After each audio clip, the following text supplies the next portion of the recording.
The ego is the system that runs your sense of self. It is made out of thought patterns, emotions, and behavioral loops, and the stories that try to hold it all together. Left unchecked, it creates endless existential searching, chronic disconnection, and the persistent sense that something is wrong. The goal of my videos is clarity, to see your identity and its contradictions for what they are, named precisely, to finally understand what it is that we're all running away from.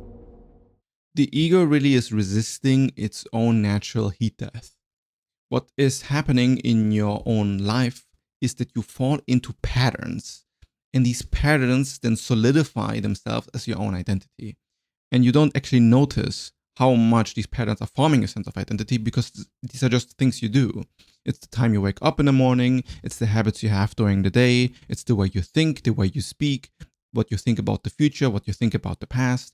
And then you get kind of into this loop of who you are. And you start to believe that this is all you can be. What is actually happening though is that you spend a lot of energy maintaining these sense of habits. It might seem like moving against the habit is difficult and requires a ton of energy, but if you're forcing yourself down a path that actually is not making you feel fulfilled, not making you feel fully alive, making you feel like there's something else out there that you want to pursue and feel more, full by, then it's really something about your soul, if you want to use that word, that is speaking to inner wisdom that knows it wants something better, knows it wants to evolve and transform and change. And what it requires is that you let your identity dissolve. To move into your next phase of life, it requires you to basically accept entropy. Accept that you might have to transition into a mode of further chaos that, lets things happen in a way you don't expect. So if you let go of this need to manage your life and be stuck in your current mode of operation, then you naturally leave yourself kind of vulnerable. Because what is going to happen next if you take this next step? It is kind of this weird contradiction where a part of your identity needs to move towards entropy, where you just let go of all of these old loops that are keeping you stuck. And at the same time, you also kind of need more order for these new aspects of your life. And this psychological work becomes a bit confusing because on one hand, you're supposed to let go and let these patterns just phase out of your life. But at the same time, you have these ideas of wanting to be more disciplined and working more at your business and being fitter, healthier, happier. And this kind of requires more order. It requires the opposite of entropy. It requires the identity to work towards something with vigor and focus. So in most instances, when you have the sense of desire for rigor and focus and productivity, it might give you a short boost for a short while, because it keeps building on the sense of identity that you want to be something in order to be good enough. But at the end of the day, it is exactly this neediness, this I want to wake up tomorrow early and do everything, like this forceful way of wanting to make stuff happen, built out of motivation and short-term energy, that makes it unsustainable. Because it is not entropy, it is control. It is trying to force yourself into an identity that you are not really at right now. Like, you are actually still fueling the system that is keeping you where you are at, because you're using more energy and more force to shape you into something you want, instead of letting entropy do its thing. Because if what you're thinking about is what you actually want, then if you remove resistance and remove this rigid sense of energy, then you will go or move through the chaos towards this new version of yourself. To give you a concrete example, I'm running now for probably 10 years or 8 years. And I found that the best schedule to keep yourself moving and be more healthy and active exercise-wise is to not force yourself. It's to not have a schedule. At least for me, this works well. I mean, sometimes there are phases where I have a schedule, but if you train yourself to enjoy the process because you make the friction as small as possible, then it becomes easy. And when it becomes easy, then your need to maintain your identity as this person who has to work out just completely ceases. And all you keep doing is the easiest thing, which is to just do the thing you actually want. The reason things are difficult for people is because they tell themselves that they need to shift their identity or make this like big change, and it is this like abstract idea of moving through your limiting beliefs. But it is just raw, factual, like thermodynamics. If you want to be more active, like physically active, for example, and you haven't worked out for, let's say, 2 months or 6 months, or you never worked out in a particular way, like you never just went out of your house and started running, like put on shoes, went on running. The moment you do something you've never done before, you already change your identity. It requires 1 day to shift your identity when you do something you haven't done before, because it already is something new.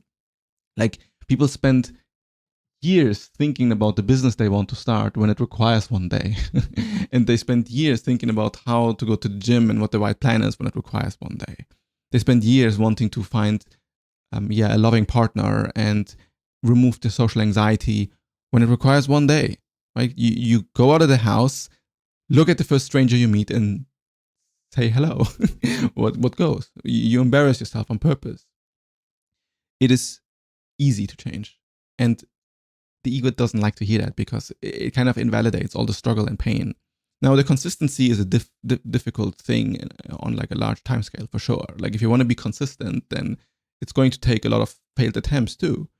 But the easier you have the movement from failure to a new attempt, the easier you're going to move into the identity that you're actually. Because if every time I had like a proposition, like I wanted to stop smoking for like a month or whatever. If I fail, like let's say I fail at day 2 or day 3 because I didn't follow my commitment.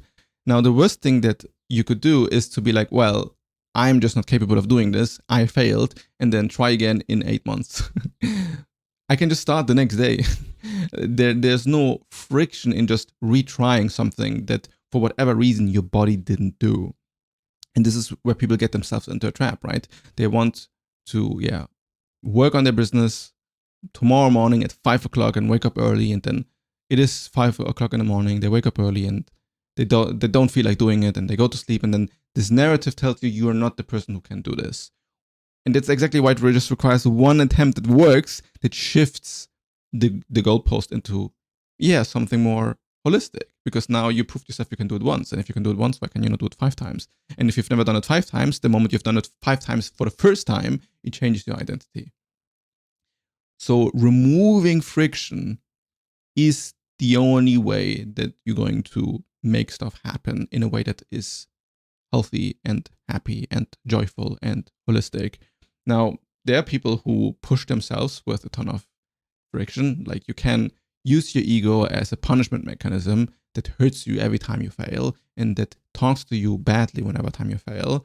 And then you're going to, move also closer towards your goals, maybe, but it's going to be fueled from suffering.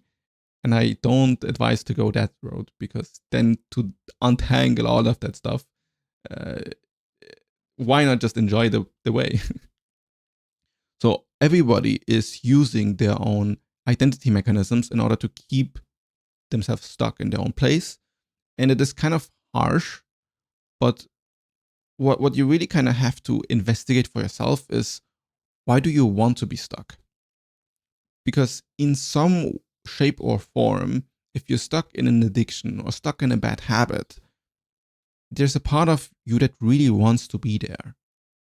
And what this part is very individual and very nuanced. And it doesn't even have to be that psychological. There are a lot of biological components that come in place there, like especially when it comes to addiction. Like the dopamine system of the brain, like to understand it well, is very helpful because you can even not enjoy an experience, but the dopamine system of your brain is going to push that button so you move towards the experience you don't enjoy.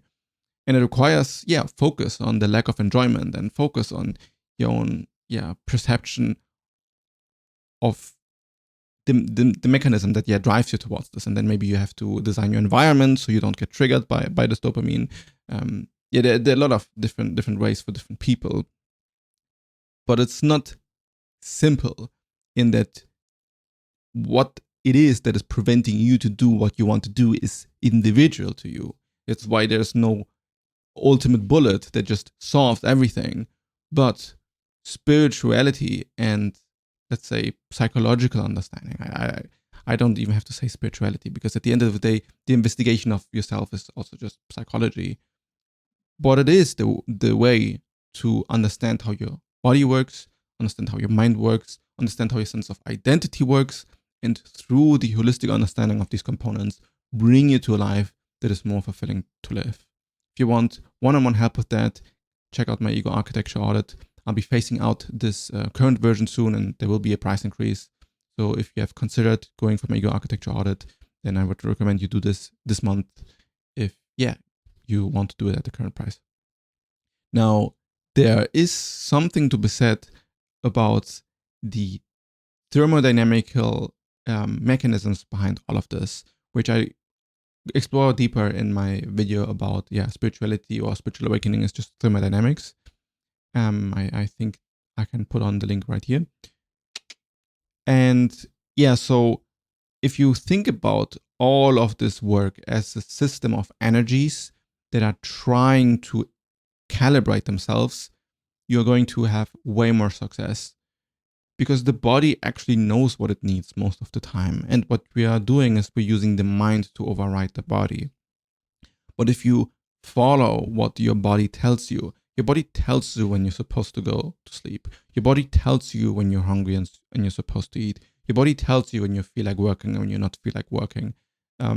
There's like this energy balance that the body does completely on its own, but then we humans override it with our own bad conditioning and this mental desire, like this is all psychological. So you probably know this if you are very sleepy and tired, but you just don't go to bed, or you are not hungry at all, but then you start eating. You don't even enjoy what you are playing and you're still playing it. And you're kind of just forcing yourself into your old identity, when the more natural thing, and in a way easiest thing to do, would be to just stop. But these patterns have looped themselves around so much that you're so used to them that moving yourself away from them feels kind of icky, like it's not comfortable. But it's not the stopping itself that is uncomfortable. It's noticing how stuck you are in this current loop, and then imagining being outside of the loop is what is uncomfortable, because you're identified with the loop itself. You're identified with the perceived comfort of whatever you're stuck in, when the truth is most likely that it is not what you really want, and what you really want is at the other side of this entropy process.